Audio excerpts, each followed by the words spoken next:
Welcome to Downshift, everyone. Damn, you got like one line. It's the same every time. Welcome to Downshift, everyone. We have a very special truck vehicle today, Hummer EV. We've spent the week with the Hummer EV, finally. We didn't get a chance to spend the week with the truck last year, but we have now spent the week with the orangest Hummer that you've ever seen. It competes against things like the Rivian R1S, and when I say competes, it's maybe playing fast and loose with the term. But what we are going to do today is cover the best and the rest of the new Hummer EV SUV. So let's get into it. Now, the first thing I want to talk about is efficiency, or perhaps lack thereof. Now, I originally wrote this piece about a year ago when I was going to have a week in the truck. That got pulled, so I've adapted it since then. But I do want to just say, little disclaimer, this is a long point. It does get a little bit technical, so I do have chapter markers down in the video if you want to skip this part and move on with the rest of the video. But we are going to talk about the battery and some efficiency stuff here. Firstly, there's the highlights. 314 miles of range, it's 298 here in the SUV, and that's a legitimate figure based on my testing this week. Seems pretty consistent. Now, that range comes from 3 motors, 1 in the front, 2 in the rear, and those motors are fed by a massive 246 kilowatt hour battery pack in the truck, 212.7 in the SUV here. This is also built on GM's Ultium 800 volt platform, which means you can charge up to 350 kilowatts in the truck and 300 kilowatts in the SUV, so it will charge pretty quickly if you can find a charger that will do that, which good luck. Okay, so those are the highlights. So let's start to break this thing down a little bit. First, the battery pack. In the truck, it's almost 250 kilowatt hours, which means it's almost double the size of the pack that you get in the comparable Ford F-150 Lightning. And this means a couple of things. Like, for one, it's freaking heavy. The battery pack in that truck weighs just as much as a Honda Civic. That's just the battery. The whole truck is 9,000 pounds. This SUV is 9,200 pounds, give or take. Number two, it takes forever to charge. Since it's double the size of a normal pack, it's going to take double the time to charge, obviously. And that also means it's going to be double the expense.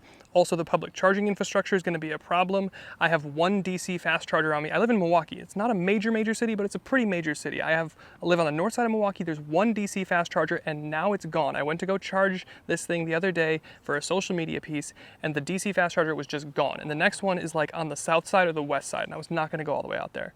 But if you do find a DC fast charger, you can put up to 100 miles in 12 minutes on this thing at max charge speed. But again, good luck. The level 2 that I ended up using in replacement of that DC fast charger yesterday, I did the math. If I was charging from 0 to full, it would have taken me 33 hours, and it would have cost $116, which then leads me to my next point. It is super expensive to charge. Charging is generally less than filling up your gas tank. That's the whole EV thing. It's supposed to save you money, but to charge this thing up will still cost you, like I said, almost $120 from 0 to full. And again, you're not even maybe going to have time if you have a really long commute. Are you going to have time? Is your home charger? My Emporia at home charges a little bit faster. It does about 15 miles of range per hour versus the public charger that I was using at that Outpost Natural Foods that was doing like 6 or 9. Okay, but that's enough about the battery itself. Now I want to talk about the efficiency, because during these EV reviews, everyone always focuses on the total range and almost never mentions the efficiency, which is interesting because when I review a gas car,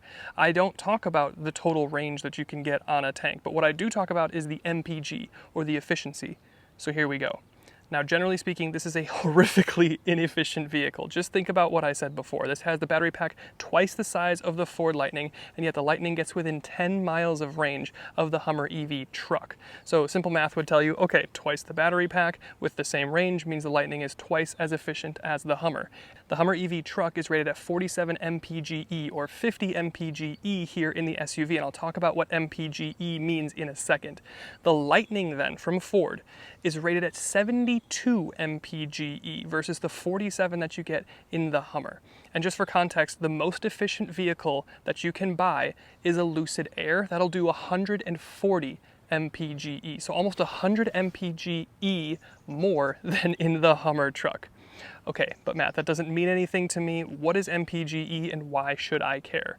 So mpge is essentially the electric equivalent, or the closest comparison that we can make to a gas car. Not in terms of money, that's important, not in terms of money, but in terms of energy density. It's the energy equivalent. The EPA conducted a study and found that a gallon of gas, 1 gallon of gas, has the same energy content as 33.7 kilowatt hours. So gallons to kilowatt hours is not a 1-to-1 ratio, but 1 gallon of gas to 33.7 kilowatt hours sounds like a big difference. And if the Hummer EV only has 212 kilowatt hours of battery pack, that essentially amounts to the energy equivalent of like 6.3 gallons of gas. So in this huge battery pack, you've got the energy equivalent of less than 6.5 gallons of gas. Again, that's just energy. It's not money, it's just energy. So then, when you consider the fact that the truck is getting 329 miles of range, the SUV here is getting about 300 miles of range on under 6.5 gallons of gas, that sounds pretty good.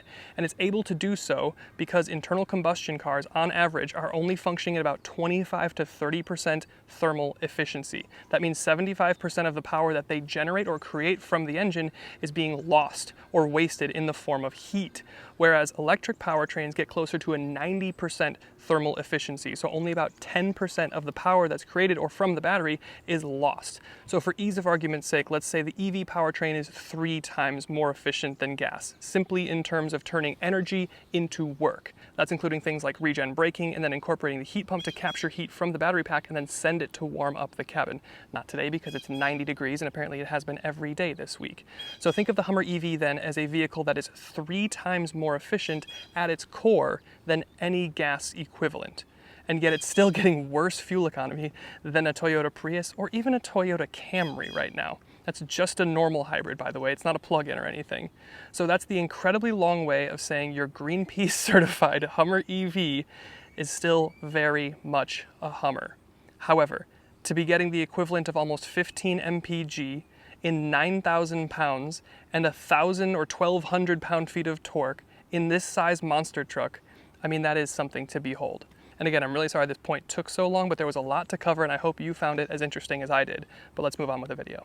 And then there's the price of this thing. Now, a Hummer EV SUV starts at $97,000. That's for the base, it's the dual motor, like 625-ish or whatever horsepower. Rivian R1S is really like the only comparable thing out there right now. Starts at $76,000, so 20 grand less.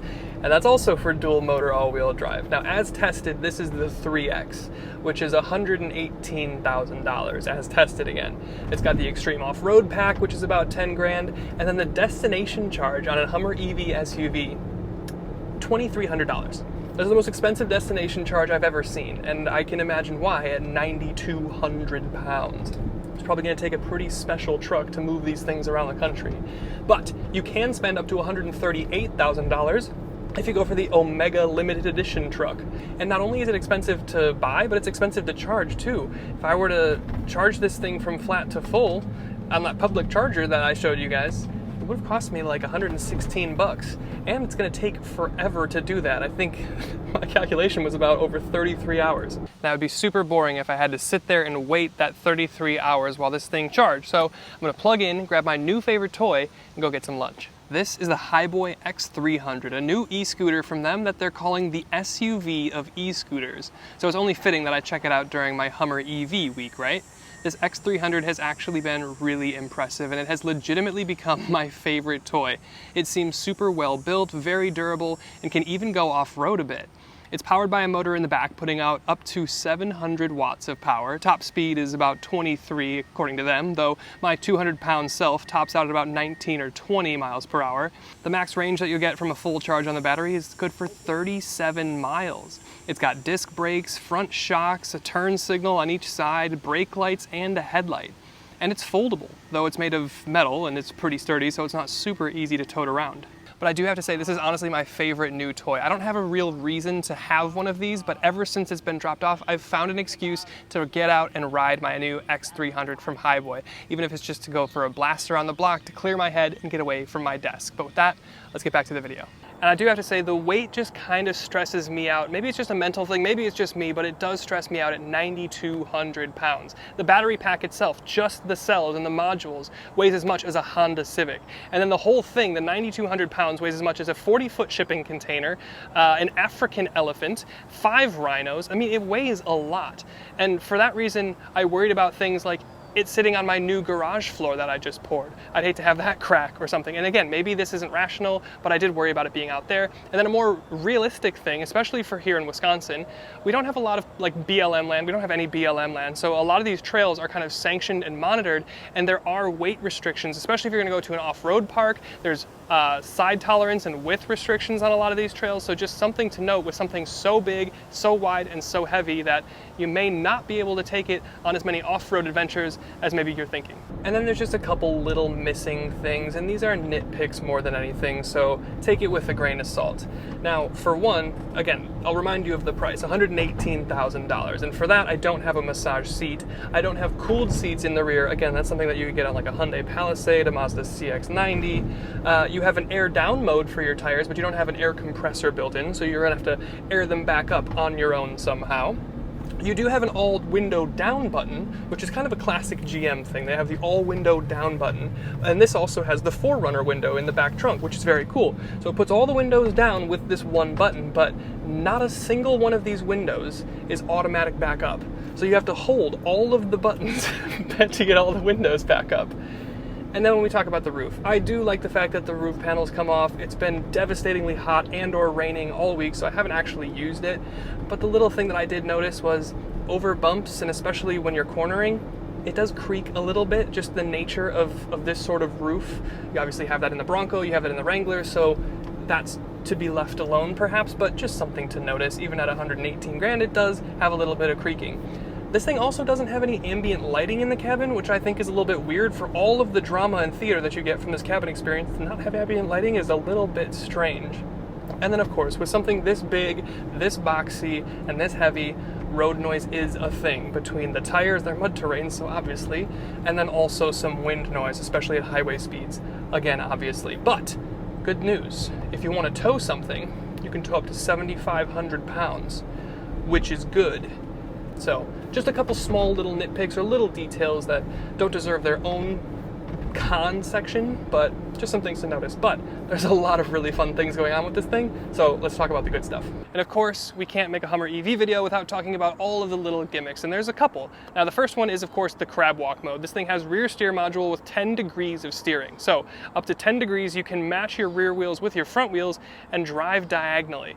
It's a really kind of strange and disorienting feeling, but it is kind of cool. I don't know how practical it is or what actual use case in the wild you'd need to use this for, but it's cool that it does it. You can push the button in GMC speak. And then the next thing is extract mode. Again, with the air suspension here, this raises up and gives you in extract mode 16 inches of ground clearance, which is incredible. It's like, I think the most ground clearance that you can get from a factory vehicle, at least that I'm aware of. You'll let me know down in the comments if I'm wrong. I'm sure of it. And then of course you have watts to freedom, or WTF mode, which is their launch control. So it hunkers down, kind of puts the nose down so you don't get as much weight transfer, and then it gives you a full launch. It does warn you that it's gonna degrade the battery if you do this a bunch of times. It's also gonna degrade your tires because it turns off traction control, but it is very, very fast, kind of unnervingly fast in something this large. And then of course there's the lunar theme, which I personally kind of like. There's little lunar details, topographical maps, kind of an outer space theme throughout the car. So there's a few gimmicks going on, but they're all pretty interesting and bring a personality to this truck that really nothing else has. And I have to say, I am genuinely impressed with the on-road manners, the driving characteristics on the road day to day. Now we'll talk about power real quick. 3 motors, 830 horsepower, about 1,200 pound-feet of torque. I don't know where they're getting that 11,000. That's like at the wheel, so that doesn't mean anything. It's about 12,000 or 1,200 pound-feet of torque, which again is fantastic. It's a huge number. There's also a dual motor one that you can get as base, 625 horsepower or thereabouts. Again, tire noise is a little bit of a thing. You get a little bit of creaking from the cabin, but it doesn't feel nearly as unwieldy or huge or cumbersome as I thought it would be.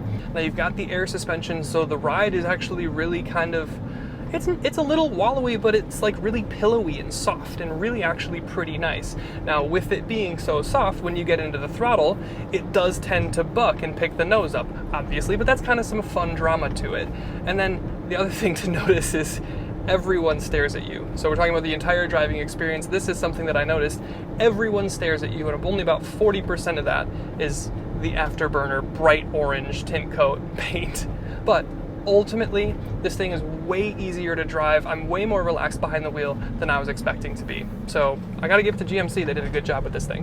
And then we'll talk about the technology that you get in here. Now, in typical GM fashion, you don't really have a head-up display per se, but you have this LED that kind of flashes red if you're approaching someone too close, or if you're drifting outside your lane, it'll flash amber on wherever you're drifting to. And then you've got a completely digital instrument cluster with a load of different options for views and different information that you can see, and it is pretty cool.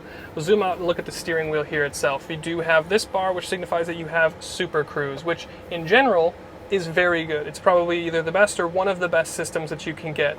But here, we had a couple little experiences. Do you want to speak to your experience?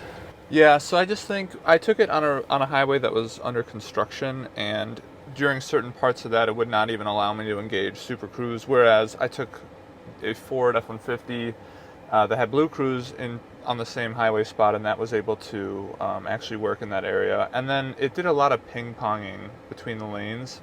That is a bummer, especially when you consider, like, I've spent a lot of time in other GM products with Super Cruise, and I've always been pretty impressed. This one was a little bit less impressive, but still, I guess, nice to have. But anyway, we continue on. Do have a completely digital rear view mirror, which is quite nice. And then here, your center screen. This is your kind of main event here. Very big screen. The graphics are really interested, totally oriented to the off-road or moon theme, which is kind of cool. The processing speed is okay. When you're here navigating through the menu, it's relatively decent. This is kind of your off-road menu. So you've got your air down mode and that sort of thing. A little bit of lag, a little bit of time in between. But you do have things like wireless Apple CarPlay, Android Auto. You have Google built in, which is quite nice. You throw it into reverse. You do have great 360 and trail cameras. The problem is when you start to use this dial right here. This is your drive mode selector. So when you turn this, now it's going to go into this mode. And there's just a little bit of a lag. The graphics are really cool. I mean, that's really cool. Hummer's on the moon. Now it's towing a rocket ship. Now it's traversing a more difficult part of the moon. And then at least one of these is on Mars, I thought. Anyway, the animations are cool, the graphics are very good. It's just sometimes it's a little bit laggy, especially when you just want to change in between. I don't need that Hummer band screen in between. So, there it is. Yeah. Why was it not doing that for me? So, it also won't cycle all the way through for some reason if you just go one way. It's very odd. Yeah, okay. So, there's just some weird stuff going on with the technology here. But generally, I think with a little bit of a patch and over-the-air update, it'd be a lot better. I do think this is really cool how they integrated like touch buttons with digital display of it. Yes, so you select a seat and then you can select what you do with the seat, right? Yeah, that's kind of cool. So they've kind of cleaned up the look here while still having max functionality. It takes an extra press, but you still have physical buttons, which is what everyone wants. We're going to talk about cargo practicality. We're going to start with the frunk. Now, obviously, you have a frunk here. It is powered, and we'll demonstrate a little bit more in a minute. It's 11 cubic feet of space, which is actually pretty good. But most importantly of all, this is the only vehicle where the roof panels come off that you can actually stow them in the vehicle and still have access to your trunk. All of these are little skins for the roof panels so they don't get damaged, so you can put them here in your frunk, which is very, very cool. And then you still have the trunk access as a whole.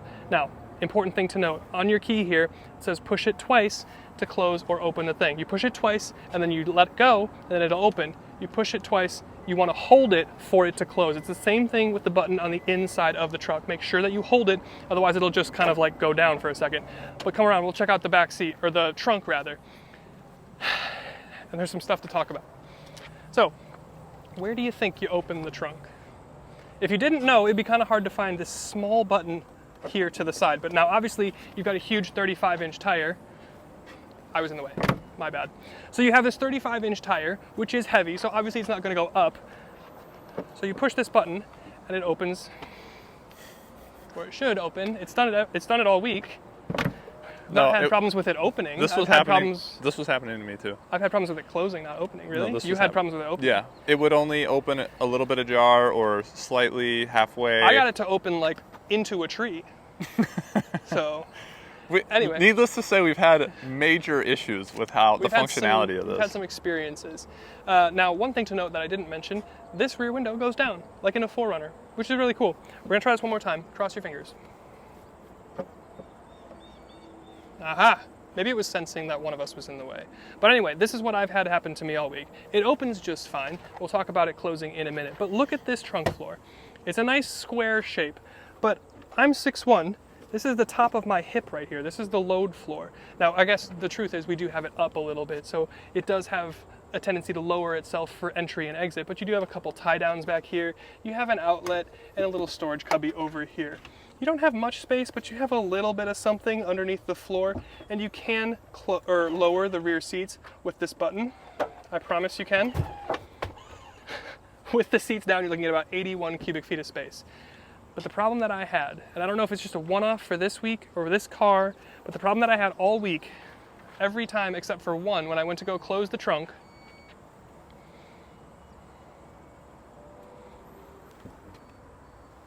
this. I don't know if something happened, because maybe this is a one-off from a press car thing. This got a little scuff here. Maybe something happened to it. It's been misaligned, but only once this week did it actually close completely by itself. So a good size trunk, just a little bit high, and something going on with the tailgate. But I do love the fact that you can take the roof panels off and put them in the front and still have access to your trunk. And then we have to talk about the cabin experience, the design, the build, the materials, all of it. You do have heated and cooled seats up front, which is very good. You don't have massage, we talked about that, but you have a heated steering wheel. I love the lunar horizon interior scheme though. It's the black with the white accents. The white accents are in the right places too. It's not on the butt where you're gonna maybe get some dye bleed from your pants. It's up higher, makes it feel a little bit brighter, more airy. And then you've got these really, really cool gold accents everywhere. It just gives it that kind of like rich feeling. It's really well done. But then in terms of like the actual tactility, the usability, everything that you have in here is pretty physical for the most part, at least when it comes to your off-road stuff, your hazard lights, your heated and cooled seat. It is tied in a little bit to the screen, but it's worked in with physical tactile buttons, and I think it works pretty well. You also have this really silly, your center console here is actually pretty clean. You do have the drive mode dial, and I just love the different animations that you get. They're a little slow, they're a little glitchy, but they are kind of cool. And then of course that's where you do stuff like your extract mode for maximum ground clearance. You got your crab walk, which is fun and disorienting, and you also have this button that's like an H inside a triangle where you can send feedback or ideas to GM, which is kind of funny and interesting. I've never seen a car like that before. So you can, like, I don't know, they give you an email address, which is kind of cool. And ultimately, I just like being in the cabin. The materials are pretty solid, the design is cool, it does feel unique and special in a class where that's really what EVs kind of have to do to differentiate themselves, and this has done that. And then with the rear seats, now you can see the doors are frameless, you just got the window up here, and the doors do open about 90 degrees, which is good. But then you come to here, and it's like, it seems weirdly narrow for something of this size for me to get in, which is a little bit odd, but I do love the white and the black with the gold, the lunar horizon theme. You've got some lunar topography down here on your speaker cover, but I will hop in the car. It was always gonna be good, right? I'm 6'1", sitting behind myself more or less, huge amounts of space for my knees, plenty of headroom back here. It does just feel really, really spacious. It's comfortable, the kind of vinyl two-toning continues back here. You do have a climate zone, so it's tri-zone climate. You do have heated rear seats, but you don't have cooled, which I will ding the car on. I feel like for $118,000, you probably should have cooled rear seats. But you do have USB-C, USB-A, some vents, some storage, and some additional chargers back down here, and some map pockets. Plus, of course, what backseat would be complete without a cup holder? But there's one more thing, and it's up here. Now, we talked about the roof panels coming off. It's just literally as simple as pulling these couple handles right here. It'll pop itself right off, but these are the opaque window panels. You can get some like translucent ones that'll still kind of keep heat out. They'll be UV treated and whatever. But with these, they also function as a bit of a mirror, which is a little bit odd and maybe unsettling for some. But it is nice that they come out and you can have this thing as a convertible. Oh, I think I got it. You're like a data scientist. No, I got it. Like, I got it. Definitely go over the curb. Bro, we're recording. Let's go. Look at this though. No, I know, it's good. Same turning radius as a Chevy Bolt. That is impressive. Insane. Mate. Insane. Truly insane. Impressive.